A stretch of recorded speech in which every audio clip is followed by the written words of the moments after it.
नमस्कार दोस्तों,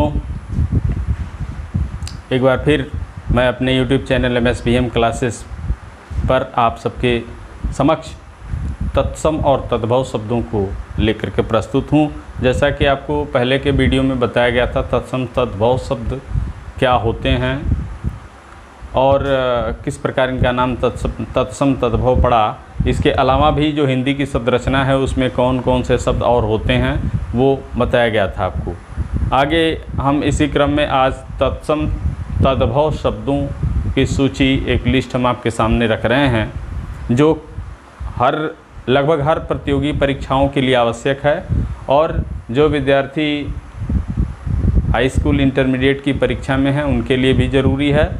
तो इस प्रकार ये काफ़ी लाभदायक हो सकता है। बड़ी से बड़ी परीक्षा अगर दी जा रही है, सिविल की कोई भी परीक्षा दी जा रही है या बहुत से प्रदेशों की पुलिस भर्ती की परीक्षा, SI की परीक्षा या तमाम अलग अलग स्तरों की परीक्षाएं जो दी जा रही हैं, उनमें इन शब्दों को पूछा जाता है और थोड़े से अंतर से विद्यार्थी उसमें कहीं नहीं समझ पाते हैं और चुप कर जाते हैं, जिसकी वजह से गलती होती है। इसलिए इनको ज़रूरी है। आप वीडियो के माध्यम से हम उम्मीद करते हैं कि ये चीज़ें समझ पाएंगे और गलती होने के चांसेज आपके कम से कम होंगे। मैं यही उम्मीद करता हूँ कि अगर आप इस चैनल पर नए हैं तो हमारे चैनल को सब्सक्राइब कर लीजिए, बेल आइकन को प्रेस कर दीजिए ताकि आने वाली वीडियो की नोटिफिकेशन आपको मिल सके। ये वीडियो अच्छी लगे तो इसे शेयर भी कीजिएगा, लाइक और कमेंट करके हमें ज़रूर बताइएगा कि इसमें और क्या इम्प्रूव किया जा सकता है और कौन सी चीज़ में आपको अच्छी लगी या और भी कोई सुझाव आपके पास हो तो इसमें आप दे सकते हैं। चलिए शुरू करते हैं। तत्सम तद्भव आपको बताया गया था, संस्कृत के शब्द प्राकृत पाली होते हुए काफ़ी समयांतराल में कुछ परिवर्तन के साथ हिंदी में जो स्वीकार कर लिए गए या हिंदी में हैं, उन शब्दों को ही तद्भव कहते हैं। संस्कृत से सीधे जो आए हुए शब्द हैं वो तत्सम हैं, या किसी भी भाषा के ऐसे शब्द जो उस भाषा से आ करके और एकदम बिना परिवर्तित हुए हिंदी में प्रयोग में है, उसे तत्सम शब्द कहा जाता है। अगर उसमें कोई परिवर्तन आ गया है, थोड़ा सा उसमें बदलाव आ गया है, कभी कभी तो ऐसे बदलाव आ गए हैं कि वो मूल शब्द से काफ़ी भिन्न है और अंतर अधिक होने की वजह से लगता है कि ये शब्द नहीं, कोई दूसरा शब्द, इसकी मूल उत्पत्ति का कारण कोई दूसरा शब्द रहा होगा, लेकिन ऐसा नहीं है। यहाँ हम देखते हैं तत्सम तद्भव शब्द, यहाँ हम बिल्कुल इधर से समझने की कोशिश करते हैं। पहला शब्द अकार्य, अकार्य तत्सम है, इसका तद्भव है अकाज, अगम्य अगम, स्तुति अस्तुति, आगार अगार, अक्षर अक्षर या आखर। तो ये शब्द हिंदी में है लेकिन ये तद्भव शब्द के रूप में हिंदी में स्वीकार्य है। अक्षर शब्द इसका मूल शब्द है। अमृत अमीय, अमूल्य अमोल, अट्टालिका अटारी, इसमें भी अंतर है। अन्यत्र अनत, अंश अंश। अब इसमें देखिए 100 का अंतर है। अन्न अनाज, अंधकार अंधियारा, अंध अंधा। इसके बाद तत्सम शब्द और भी देखेंगे। अंगुष्ठ अंगूठा, अद्य आज, अग्नि अग्नि का तद्भव आग, आम्र आम। अब ये जरूरी नहीं, ये सभी शब्द काफ़ी प्रचलित हैं और बड़ी आसान लगते हैं, तो ज़रूरी नहीं कि यही पूछा जाएगा। अर्क अर्घ, अक्षि आँख, अर्ध आधा, आलस्य आलस, आश्रय आसरा, आश्रय का तद्भव आसरा, आमलक आंवला, अश्रु आंसू, अधीन आधीन, अष्ट आठ, एला इलायची।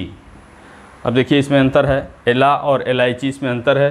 ये तत्सम है और ये तद्भव है। एकत्र इकट्ठा, ईर्ष्या ईर्खा, इक्ष ईख, इष्टिका ईट, उत्साह उछाह, उलूक उल्लू, उपालंभ उलाहना, इसमें भी काफ़ी अंतर है। उद्वर्तन उबटन, ओष्ठ ओठ, उच्च ऊंचा, अवतार अवतार, अवगुण अवगुण, उष्ट्र ऊंट। कांचन, कांचन का तद्भव कंचन, कुपुत्र कपूत, काष्ठ काठ, कर्ण का कान, कपाट का किवाड़, कुंभकार का कुम्हार, कोकिल का कोयल, कुक्षी कोख, काक काक का तद्भव कौआ, कर्तव्य का कर्तव्य, क्लेश का कलेश, कटु का कड़ुआ, करपट का कपड़ा। ये देखिए करपट कपड़ा, ये सभी चीज़ें ऐसी हैं जो सामान्यतया प्रयोग में नहीं होती हैं और पूछी जाती हैं परीक्षाओं में। कर्पूर कपूर, कच्छप कछुआ, कर्म का तद्भव करम, स्कंध का तद्भव कंधा, कंटक तत्सम है, इसका तद्भव कांटा, कण का कन, कुष्ठ कोढ़, केसरी केहर, कोण का तद्भव कोन, कदली का केला, कृषक कृषक का किसान, कृषक का किसान, कूप का तद्भव कुआं, कपाट का किवाड़, स्तंभ का खंभा। अब इधर भी देखते हैं।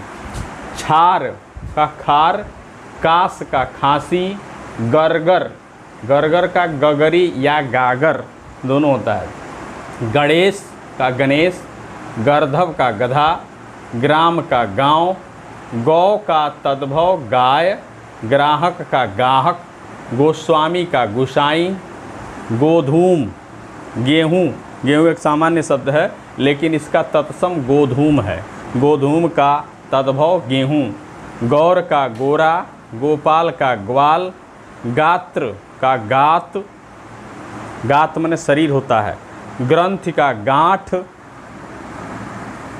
गर्त का गड्ढा, कंदुक, कंदुक का गेंद, अभ्यंतर है लेकिन ये सामान्य प्रचलन में है शब्द ये, गुफा का गुहा, गोमय का गोबर, घट का घड़ा, गृह का तद्भव घर, घृत का घी, घोटक का घड़ा, घटिका घड़ी, चरवण चबाना, चड़क चना, चना का तत्सम चड़क है, चर्म का चमड़ा, चंद्रिका का तद्भव चांदनी, चिक्कड़ का तद्भव चिकना, चटक का चिड़िया, चूर्ण का चूना, चतुष्पद का चौपाया, चैत्र का चैत, चित्रकार का चितेरा, चंचु का चोंच, छत्र का छाता, छाया का तद्भव छाह, सकट का छकड़ा, छिद्र का छेद,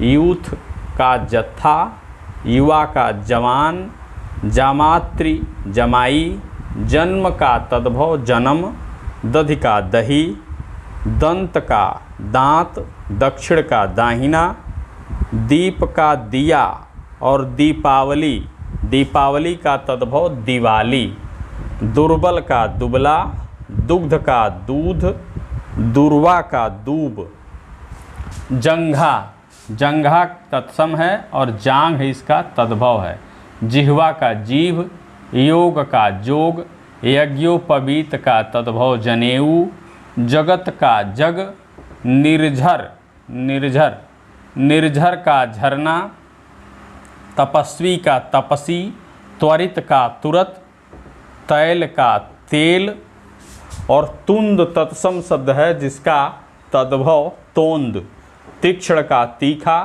तिक्त का तीता, स्थल का तद्भव थल, धात्री का दाई, दृक् का दिग, दद्रु का दाद और धरित्री का धरती। हाँ, तो इसी प्रकार धूलि का धूल, धैर्य का धीरज, धूम्र का धुआं, नव और नव्य दो तत्सम हैं, इसका तद्भव नया, नक्षत्र का नखत, नापित का नाई, नृत्य का नाच, नासिका का तद्भव नाक, निष्ठुर का निठुर, निद्रा का नींद, नियम का नेम, नयन, नयन तत्सम है, तद्भव नयन, लवण का नोन, पक्ष का पख, पकवान का पकवान, पंक्ति का पंगत या पात, पत्र का पत्ता, पर्यक का पलंग। अब यहाँ पे देखिए पलंग साधारण शब्द है लेकिन पलंग यूज में है, प्रयोग में है हिंदी में, लेकिन इसका तत्सम पर्यक होता है। पक्व का पक्का, परपट का पापड़, प्रस्तर का पत्थर, प्रतिच्छाया का परछाई, पानीय का पानी, पत्रिका का पाती, पौष का पूष, पाषाण का पाहन, पुत्र का तद्भव पूत, स्पर्श का तद्भव परस, पुच्छ का पूंछ, पीत पीला रंग जो है उसका तत्सम पीत है पीला, प्रायश्चित का पछतावा, शर्करा का शक्कर, सप्तशती का सतसई, सतसई बिहारी की रचना है, सप्तशती इसका तत्सम है। इसी तरह पूर्व का पूरब, परपटा का पराठा, वक बक बगुला, वणिक बनिया, वृश्चिक बिच्छू, बिंदु का तद्भव बिंदी, बट का बरगद, वत्स बच्चा, बच्चा तद्भव है और इसका तत्सम वत्स, बालुका का बालू, व्याघ्र का बाघ, द्वादश, द्वादश का तद्भव 12, वाष्प का भाप, भिक्षार्थी का भिखारी, जैसे विद्यार्थी शब्द है वैसे भिक्षार्थी है भिखारी, मक्षिका मक्खी, मक्खी का तत्सम है मक्षिका यानी मक्षिका का तद्भव मक्खी, मनुष्य का मानुष, मुक्त का मोती, मयूर का मोर, लौह का लोहा। अब उम्मीद करते हैं कि आपको काफ़ी शब्द तत्सम तद्भव के इस वीडियो के माध्यम से मिल जाएंगे और आप इससे परिचित हो जाएंगे। इसमें से तमाम ऐसे शब्द हैं जो सामान्य यूज में हैं, कुछ ऐसे हैं जिसको थोड़ा सा गंभीरता से अध्ययन करना पड़ता है, तो इन शब्दों को हम जान पाते हैं। हम उम्मीद करते हैं आपको वीडियो पसंद आया होगा। अगर पसंद आया हो तो इसे शेयर कीजिएगा, लाइक करिएगा अगर अच्छा लगे तो, और अगर चैनल पे नए हैं तो सब्सक्राइब कीजिएगा क्योंकि आने वाले वीडियो की नोटिफिकेशन आपको मिल सके। अब आपको ये बताएं कि आने वाली जो वीडियो है उसमें ये बताए थे कि स्त्रीलिंग पुल्लिंग शब्दों के बीच का अंतर नहीं समझ में आता है, या कोई शब्द है तो उसमें लिंग निर्धारण में दिक्कत होती है, तो कौन से हिंदी के शब्द हैं जो स्त्रीलिंग में आते हैं और कौन से पुल्लिंग में आते हैं, इसके लिए भी आपको इसी प्रकार से लिस्ट दी जाएगी, काफ़ी किया जाएगा। उम्मीद करते हैं कि आपको वीडियो पसंद आया होगा। आपने अभी तक वीडियो देखा इसके लिए बहुत बहुत धन्यवाद। जय हिंद।